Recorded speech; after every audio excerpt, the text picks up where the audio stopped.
Hey everyone, Once Bitten here with the Battle Report. So we headed to Game 3 of Buckeye Battles 2016.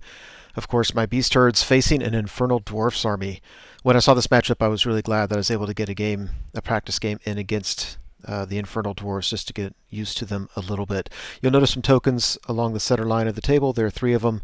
There are bonus points at the end of the game for if you have scoring units within 6 inches of those. So let me go the list left to right. He's got some Hobgoblin Wolf Riders. In the back, he's got a rocket battery.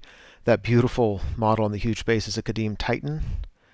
So got some Hobgoblins. Then he's got his Citadel Guard with their flintlock axes. Behind him is a Magus on a Temple Lamassu.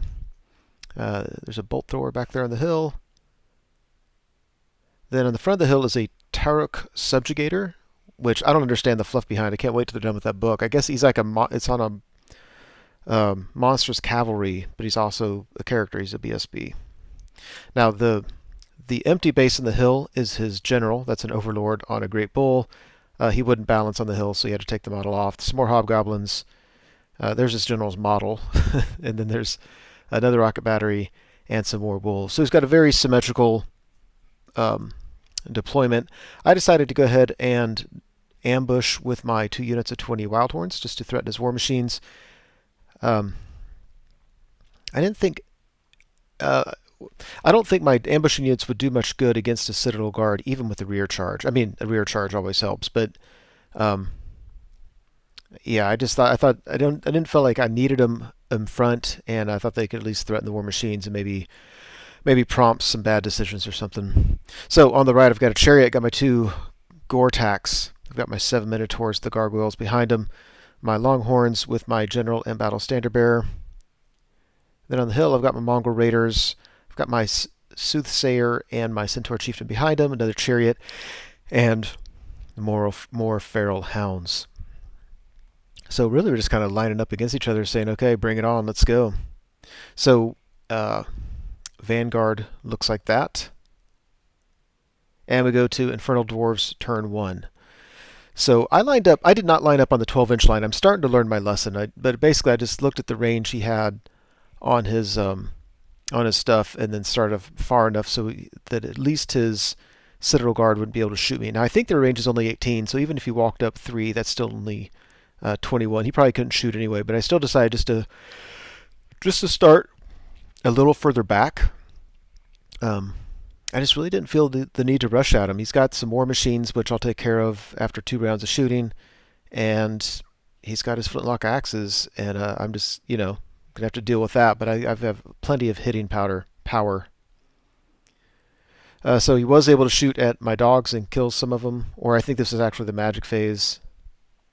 Magic phase kills some Mongrel Raiders. If you're targeting these guys, then that's fine with me.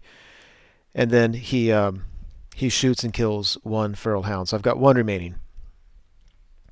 So I figure that will do for now. We go to Beastlord's turn 1. And really, I just kind of spread out on in my middle. I just kind of stay where I'm at. I'm like, if you want to come to me, bring it. I think his Citadel Guard, even next turn, won't be able to shoot at me. You can see how I spread out on the right. Really, what I'm worried about here, or what I'm trying to set up, is I'm looking at that Kadim Titan because he's out kind of leading the army. And what I really want to do is get my Centaur Chieftain shooting bolt throwers at that guy and get him a little weaker. And I'm thinking if I can get him weaker, I can charge my Centaur Chieftain in. He's 4 attacks, sometimes rerolling strength 7 on the charge, and those are magical. Here on the left, yeah, he had moved his dogs up. He's really concentrating on my chaff. So I said, let's go ahead and do it. Take those guys out. And because my opponent went first, I was able to ambush with these guys. The rocket batteries really aren't scaring me that much. They're just not really, I don't know, they're not that threatening. The bolt thrower on the hill is, though. It's forced me to hide my Centaur Chieftain. He might have range on the Kadim Titan in line of sight, but for the most part, he has to hide behind that hill. So these guys came in to where they could threaten the bolt thrower on the hill and possibly threaten the Hobgoblins or something else. After combat over here, yeah, we easily beat the Vanguardy dogs. My dogs overrun just to get them out of the way. And then I kept my Chariot where it was, and I reformed it. So my Centaur Chieftain's behind the hill. That Kadim Titan can't charge him or anything. So what I'm hoping he'll do is charge that Chariot and then overrun or whatever. And at that point, my Centaur Chieftain can charge him if I want to, or just get out of his line of sight and shoot at him while maintaining cover behind the hill, that kind of stuff. All right, so we go, and I shot at him and he missed, by the way. So we go to Infernal Dwarfs turn 2. Overall, it looks like that. There are two main things happening. If you look at the top middle, he took his general, and instead of advancing him toward my lines, he took him back to deal with that ambushing unit. And actually, look at the top. It looks like I came on board with both units. Yeah, looks like they're both up there. So at that point, I'm wishing I hadn't put them so close together, because now there are panic tests possible, and if his general deals with one unit, he can deal with the other unit. But the good news is his general is back in his back lines, not up as part of the killing crew up front. Of course, the other big thing going on is the Kadim Titan charged the Chariot. And when I saw this and I saw how he aligned him, I'm like, oh no. So if he kills the Chariot, he he can stay where he is, and he's just in a boatload of trouble because my general's unit can get a flank or rear charge on him. He can overrun, in which case my Centaur Chieftain can either charge him if I want to, or just shoot at him or whatever. But if he beats him in combat but doesn't kill him, he will overrun at an angle and might hit my Centaur Chieftain. I was like, oops, darn it. We go to the magic phase, and he really doesn't like these Mongrel Raiders. So the Mongols are gone, and the dog is gone. So partly because my main troops were too far away, he's only been killing chaff, but he has been killing a lot of chaff. He shoots at my Chariot over here on the far right and does, I think, 3 wounds to it. And we go to and he shoots at the dogs over here. This is the one that overran. The hobgoblins shoot at him and get him down to 2. Luckily, thankfully, they pass their panic test. So I think they're eventually going to be able to charge a rocket battery, and they're manned by hobgoblins, so there's a chance they might do something. But even 5 feral hounds are pretty wimpy too. There's only so much you can hope for there. After combat, yeah, he really got the worst of all, not the worst of all worlds. He did kill the Chariot, but then when he overran, he didn't go very far at all. So my general's unit has a free rear charge to him. And my Centaur Chieftain, if I'm going to do that, might as well go in as well. He can lend his support and get a bunch more wounds on that guy. So we go to Beast Herds turn 2. In the main action, the general's unit charges the rear of Kadim Titan. Otherwise, I march my Gorgons up very, very aggressively. I'm a little worried about him charging them, especially if he gets a combo charge with his BSB and the Citadel Guard on one of them. I think that's his best chance of killing one. But really, I think it just doesn't matter. Even if I have to sacrifice that Gorgon, I think my Minotaurs are going to get an awesome counter charge. If his BSB if he puts him in front of the Citadel Guard, I think I'll charge him and kill him and then overrun into the Citadel Guard. Overall, I'm just really not that worried about it. Over here on the left, yeah, I think that's going to go well for me. I'm going to lose some models, no doubt, but it'll go well. Over here on the right, there's, of course, no way I charged into his general. I'm using my throwing weapons at him, trying to get past his toughness and his armor and his ward and all that. It doesn't work. The other unit goes ahead and charges a rocket battery. I mean, this unit might get panicked off the table, so might as well get some good out of them. And after combat, yeah, so the bad news was that he allocated all his attacks on my battle standard bearer and killed him. And then I think he thunderstomped a few other models. But he went poof.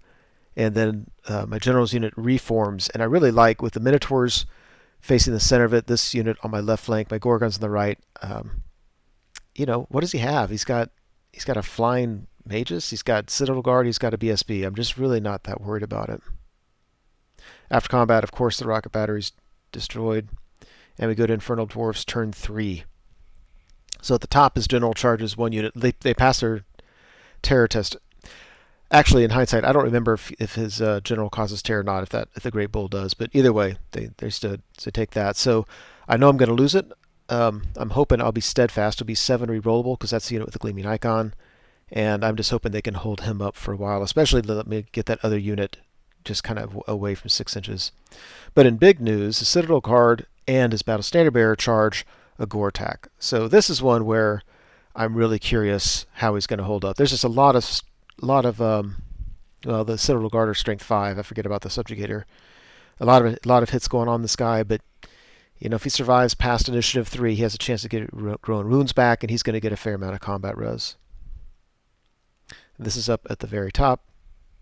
I think this is a mistake by my opponent. I mean, he is keeping me from grabbing his war machines, and that bolt thrower on the hill is a little bit scary.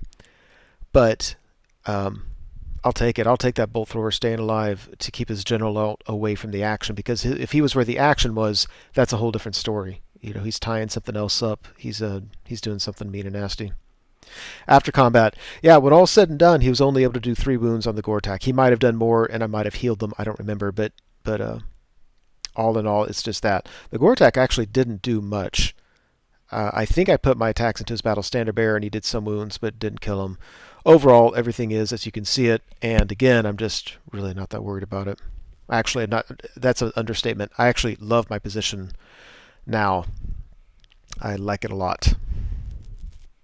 It's General 1, and I failed my Steadfast, and luckily the second unit was able to pass their panic test. That was huge. That buys me a lot. His general has taken a wound. I think it was from the stand and shoot. It's kind of funny. All right, we go to Beastlord's turn 3. Yeah, Longhorns charge the rear. The Minotaurs charge the front of the Citadel Guard, and they are going to be toast. The other Gortach charges his fast cav. I will easily win that. Oh, I took my Chariot in there. I think my Chariot's only 1 wound remaining, but I think his Battle Standard Bearer only has 1 wound left. I was hoping that I could get in there, get the impact hits, and kill him before he can strike. And on the far left, my 2 remaining Feral Hounds charge the Hobgoblin Rocket Battery, so we'll see who can come out on top there. And Centaur Chieftain is now flying around trying to shoot at this Magus on the Temple Lamassu, and he hits him, wounds him, and he gets past his 5 up save, does 2 wounds to him. I think he starts with 4, so I'll take it. I'll take it. 1 more lucky shot, and that thing should be dead. After combat, yeah, Citadel Guard did not stand a chance. They absolutely got annihilated. They were killed to a man. They didn't break. They just died. My impact hits failed on the Battle Standard Bearer. He killed the Chariot. We pursued him, and the BSB got away by quite a bit, actually. And that's kind of a bummer. I really need him to stand still so I can charge him again and just try to get those wounds off. I'm thinking at this point of the game, even though it's only turn 3 and it looks like things are going well, I've got the Citadel Guard where a fair number of points, but I've given up a lot of points. Pretty much all my chaff. My 4 main units are in this picture, but almost all my chaff has been killed. And that's a fair number of points. And my opponent has a fair number of points tied up in characters that can just dance around me. And on the left, yeah, it's a big pillow fight. I don't think the dogs kill any. We might have killed 1 guy. I don't know. They don't kill any hounds, and that fight pushes on. So we go to Infernal Dwarfs, turn 4. If you look at the bottom left, his Magus on the Temple Lamassu is flying around casting spells at my spellcaster, just trying to pick up those points. And let's see, his Battle Standard Bearer rallies, his general does what you can see, and his Hobgoblins charge the flank of this unit. That was bad position on my part to allow them to do that. They win combat, but they can't catch me, so that's nice. And we go to Beast Herds, turn 4. So really, I'm just kind of... let's see, 1 Gortach charges the Battle Standard Bearer. He fled, and I failed the charge. And otherwise, everybody is coming up as you can see him. Yeah, Centaur Chieftain comes around here like this guy. I think he failed to kill my Soothsayer. So I'm like, okay, you failed. It's my shot. And then I failed to hit him. Big pillow fight on the top left. We go to Infernal Dwarfs, turn 5. So his general sets up in the top right to try to get points from that Wildhorn unit. His Battle Standard Bearer rallies right where you can see him, and now my guys are just staying there in the middle of the table. During the magic phase, this guy was finally able to cast enough fireballs at my Soothsayer to kill him.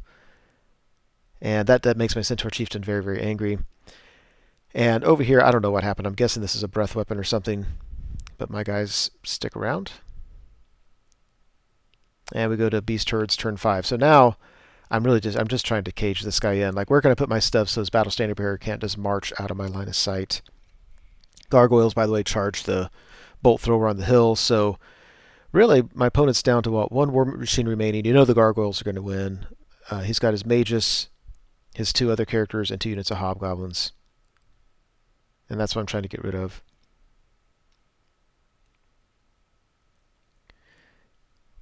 Yeah, I'm going back one. I got confused what's going on there. Yeah, I think I'm just putting models here where, like, some things I'm like, you're allowed to charge me. I can get counter charges, and trying to keep them so he can't just get out of my line of sight. Gargoyles win, and the Centaur Chieftain fails to do anything to this guy. I'm like, darn it. But he can't get away from me, because no matter what he does, he can go somewhere and then try to chuck fireballs at me. But I've got the 2 up ward save versus flaming, and then I can march 16 and shoot 18. He can't get away from me. He's getting shot at the rest of the game. Infernal Dwarfs turn 6. His general charges my Wildhorns. I just flee. I didn't feel like taking the time to roll it out. I knew he was going to beat him. He caught him and reformed. He is, as you can see him. His battle standard bearer shoots all the way over to the left. Look at that. And he's out of line of sight of my Wildhorns. He's out of line of sight of my Gortach in the middle. What he didn't see was, especially because he's on the hill, actually didn't need to be on the hill, but my Minotaurs can see him, and my Minotaurs can move straight ahead and totally miss my Longhorn unit. The downside is it's like I need like a 10 or something. It's pretty far away. And then over here on the left, yeah, he's moving the Hobgoblins up to get near that counter, or just move them up regardless, and he flies his Magus over there. And we go to Beast Herds turn 6. And this is, I was so excited about something happening that I absolutely lost focus on the bigger picture. But if you notice, the Minotaurs, they could see the guy, they needed a big roll, and they made it. And I'm like, all those Minotaurs charging into BSB. I think he has 1 wound left. They're going to murder him. And very, very excited about that. Centaur Chieftain's going over here to try one last time to shoot this guy. And he does, and he kills them, and it panics the Hobgoblins, and they run away. So I got half points for them. They're not near the objective. I wasn't thinking that at the time, though, about the objective. Still a big pillow fight here on the left. They can't do anything. Minotaurs kill the BSB, and we go to the end of the game, and I'm so excited. I'm like, my opponent has, what, a fleeing unit of Hobgoblins and his general, and that's it. And I've got a bunch of stuff left. What I forgot to do was to claim objectives. And if my general's unit had reformed and moved back towards that center marker, that would have given me 300 victory points plus 3 battle points. And after the game, when I realized that, I was absolutely sick. I was so angry with myself. I was so wrapped up in the Minotaurs charging the BSB that after that happened, I just totally forgot about everything else. So, regardless, I mean, it was a decent win. You know, I got a fair number of points, but it wasn't as big as I thought it would be. When I looked at my opponent, I'm like, yeah, you only have your general and this other small unit left, and I guess you have what, your rocket battery. But you know, I've got 2 Gortachs, Minotaurs, and my Longhorns, but I'm missing just everything else in the army. So it ended up being closer than I thought it was. But anyway, still a solid win, and certainly I'm at the top tables going into Game 4, so I can't complain about that. Thank you so much for watching the video. I truly hope you enjoyed it. As you know, YouTube has a variety of functions you can use to interact with videos such as this. You can like or comment on the video, you can favorite it, you can share it, and of course you can subscribe to the channel. And I encourage you to do any or all of those things as a way of interacting between viewer and producer. As always, I appreciate your patronage on the channel and wish you all the best.